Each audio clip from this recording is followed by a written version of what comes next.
Hello everyone, I'm Dr. Harsha and I hope all of you are doing good taking care of yourself and your family. So today we are going to talk about fungal infection. Now of late, the prevalence of fungal infection have been increasing due to multiple reasons, few of them being the extremes of weather, natural disasters, seasonal migration, international travel, or even hygiene measures that we might not be taking as of now. Now over here, with fungal infection or for that matter even a simple pruritus, it's always advised that you go get evaluated with a medical practitioner for a proper diagnosis as well as treatment, because even a fungal infection or even a simple pruritus might have some other cause, that is might have some other systemic causes. Hence always get yourself evaluated by a medical practitioner for a proper diagnosis as well as treatment. So what is fungal infection? The common term used is mycosis and the causative agent being Candida or Malassezia furfur. Now, as such, the fungal infection can occur in any part of your body, but mostly they happen in areas which those of skin folds or areas where there is moisture collection in between your toes and so on. Now, these fungus grow very well or they grow best in warm as well as moist places. For example, your shoes, your socks, then in locker rooms as well as in public shower. So often they are found in summer or in hot, humid climates. Now, the various symptoms that can happen in this fungal infection includes itching, redness, irritated as well as scaly skin. Now you can see one diagram wherein I've put the picture of the lesion. That is, lesion would be irritated, scaly, red with raised lesion around.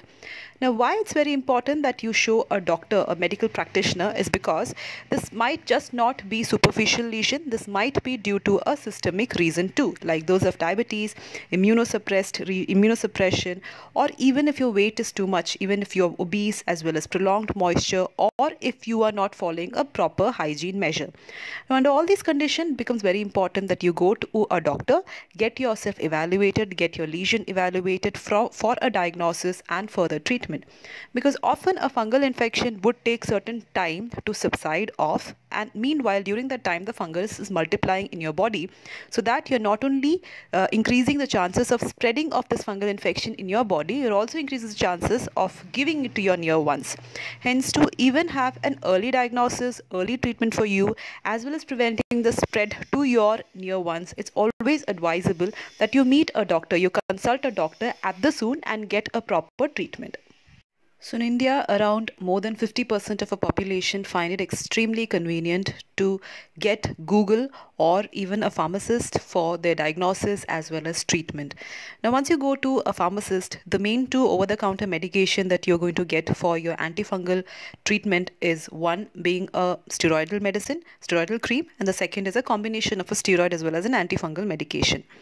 Now, firstly, with the steroidal cream, if you use those, probably your itching as well as your inflammation might subside rapidly, and you might find that it is doing help or it is helping you out. But on the contrary, it is not helping you out at all. That is, once you stop your steroids, these fungals are going to multiply and these are going to spread. Secondly, about the combination molecule, that is combination of the antifungal as well as steroid. Now, in India, multiple studies have been done, where it has been found out that in people who use this combination molecule, that is combination of a steroid as well as antifungal, they end up having very severe ringworm, probably because the fungus causing these infections has become resistant to antifungal medication. So by using the steroidal molecule either as a single agent, that is either as a single steroid medication or in combination with an antifungal agent, you're not only making your ringworm worse, but again you're also causing other healthcare problems. Hence, for any ailment, even if a fungal infection or not, it's always prescribed that rather than depending on a Google or a pharmacist, you please consider meeting a registered medical practitioner. A pharmacist is trained with the art of dispensing a molecule, but at least for a diagnosis and a treatment, you do have to consider meeting your medical practitioner. So as far as the treatment is considered, it's plain antifungal ointments. So again, I would like to repeat, it's not the combination, it's a plain antifungal ointments that is available. These become the treatment for your fungal infection. Now the time or the duration of this application would depend upon a lot of factors, the severity, again the spread, and also whether it is recurrent or not, mostly for 4 weeks or more than that. Now once you find that the local application is not getting or is not helpful for you, or if it's severe, or if you're having recurrent episodes of fungal infection, then along with further investigation, systemic antifungal agents can be used. Again, the duration would depend upon the severity, but mostly from 3 weeks to around 4 months. Now, if you are using an antifungal ointment, how do you apply it? You apply this antifungal ointment not only on the lesion but also around 1 to 2 centimeter around the lesion. So that is, you cover the entire area of the lesion plus a bit of the area around the lesion too. Now, most important is, along with this antifungal ointment or even a systemic antifungal, you do have to follow certain hygiene measures so that you're preventing the spread to yourself or your body as well as to your near ones.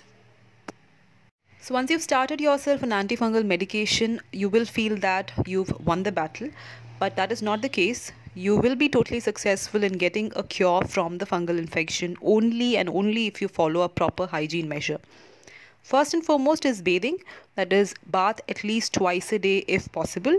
Secondly, pat your skin dry. Try to keep your skin dry. That is, as said, the fungus thrives well, or it loves to thrive in moist areas. Hence, you have to keep your skin dry, especially taking care of those areas like the skin folds in between your toes as well as in between your fingers.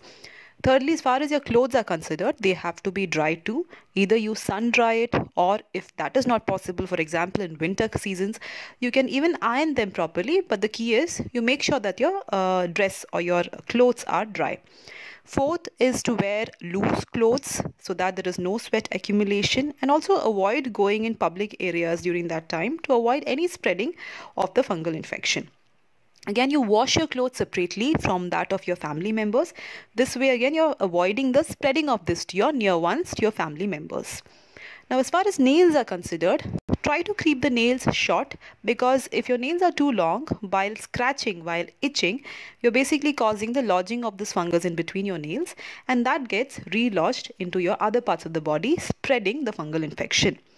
Now, under normal circumstances, we do say that sharing is all about caring, but over here, in case of fungal infection, if you have a fungal infection, please do not share your things, especially your clothes, your comb, and also your soap. So if the entire family is using one single soap, a good alternative would be to switch to a shower gel, and this way you're preventing the spread of the fungal infection to not only to your near ones, to your family people, also you're preventing the fungal infection from reinfecting yourself, your body too. Prevent itching as far as possible, avoid itching. Last but not the least is to have a vigilant look over your pet. That is, if you have pets like dog or cat at your home, just check their body if they have any bald patches, if they have any irritated red scales. That can be the reason, or that can be reason why your fungal infection is not subsiding, because in pets, having a bald, itchy or irritated skin basically is due to fungal infection, and that might be the reason why you are again having recurrent episodes of fungal infection. Hence, take them to veterinary doctor, get a checkup if your pets have this condition.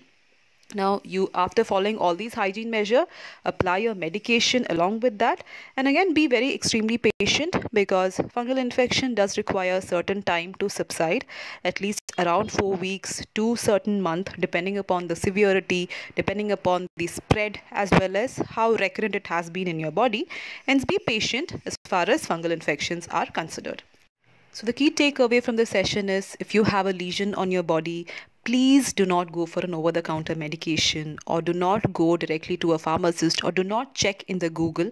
Instead of that, go to a doctor, let your doctor see the lesion and evaluate it and provide you with a diagnosis and a treatment. After that, maybe you can check the diagnosis or the treatment suggested in Google.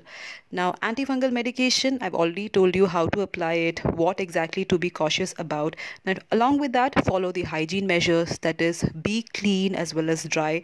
Try to make your environment clean, that is your house as well as your bathrooms. Clean your bathroom with either bleaching powder or any phenol-based disinfectant. Be very careful that you are patting your skin dry, especially your skin folds as well as in between your toes, in between your fingers. Along with that, other hygiene measures like wash your clothes separately. Consider vigilantly watching your pet if your pets have any infection, any fungal infection. And last but not the least, be patient, because your fungal infection would take certain time, at least 4 weeks to subside it. Now here I have given few names of steroidal creams. If you are using any of these for your fungal infection, you need to stop it right away itself, because these are not going to help the fungal infection. On the contrary, these are going to increase the spread, or these are going to spread the fungal infections once you stop it. Along with that, you'll end up having multiple health problems too. So on that note, thank you and stay safe.